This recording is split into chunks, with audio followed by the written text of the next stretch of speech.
Alors, vous l'aurez noté aussi, nous n'arrivons pas seuls. Nous arrivons avec un partenaire. Nous sommes entrepreneurs, certes, mais on sait ce qu'on sait faire, on sait aussi ce qu'on ne sait pas faire.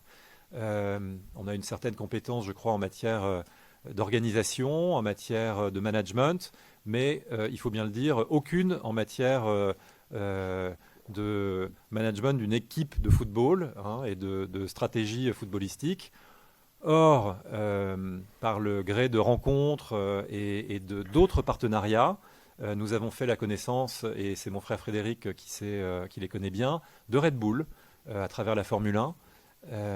Et Red Bull a une compétence aussi très forte en matière de football. Vous connaissez leur histoire extraordinaire à Leipzig, à Salzbourg, dans d'autres clubs dans le monde. Et je crois que ce sont été des discussions extrêmement vertueuses et extrêmement positives d'emblée.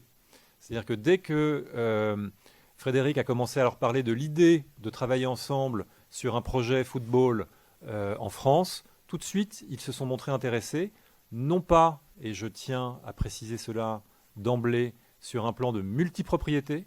Ce club appartiendra à ma famille. Ce club ne sera pas copropriété de la famille Arnaud et de Red Bull. C'est une association qui est, je pense, positive et vertueuse d'avoir Red Bull en minoritaire.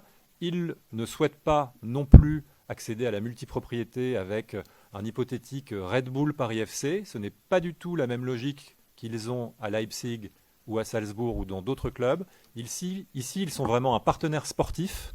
Ils vont nous aider sur plein d'aspects qui nous permettront d'avancer dans la bonne direction, d'aller plus vite, de faire les choses efficacement, de recruter les meilleurs joueurs et de les dénicher, si je puis dire ça comme ça, peut-être mieux que les autres, mais ils ne sont pas là pour être copropriétaires avec nous. Voilà, je pense que c'était important de mettre cela au clair.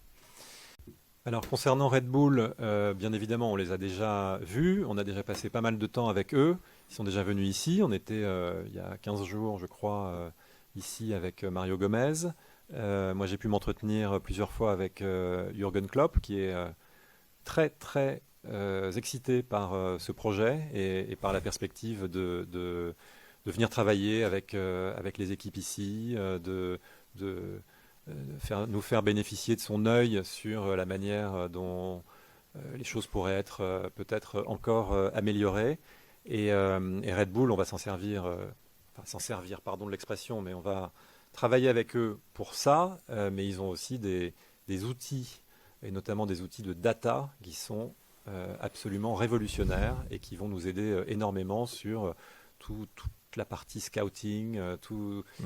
On a fait une première réunion il y a assez longtemps maintenant, il y a plusieurs mois avant l'été, avec les équipes. Ils connaissaient l'équipe du Paris FC, mais tous les joueurs de Ligue 2 sur le bout des doigts grâce à du data qu'ils avaient eux-mêmes construit in-house, qui était absolument exceptionnel et à mon avis qui ferait l'envie de beaucoup d'autres clubs, y compris de clubs de Ligue 1. Le PSG, c'est un club que j'aime depuis que j'ai 12 ans. J'ai été abonné de nombreuses années.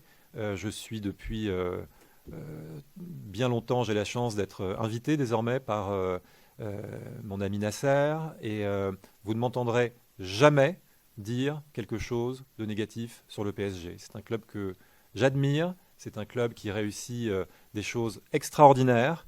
Et je le garderai toujours dans mon cœur. Je pense que c'est un club, d'ailleurs, je n'exclus pas de soutenir deux clubs à Paris. Euh, Au moins en tant qu'on est en Ligue 2, c'est certain.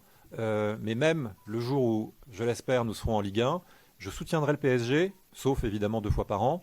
Mais sinon, j'aime ce club et je trouve que ce que ses actionnaires et Nasser ont réussi depuis une douzaine d'années, c'est absolument extraordinaire. Et d'ailleurs, on le constate bien dans les valorisations des différents classements.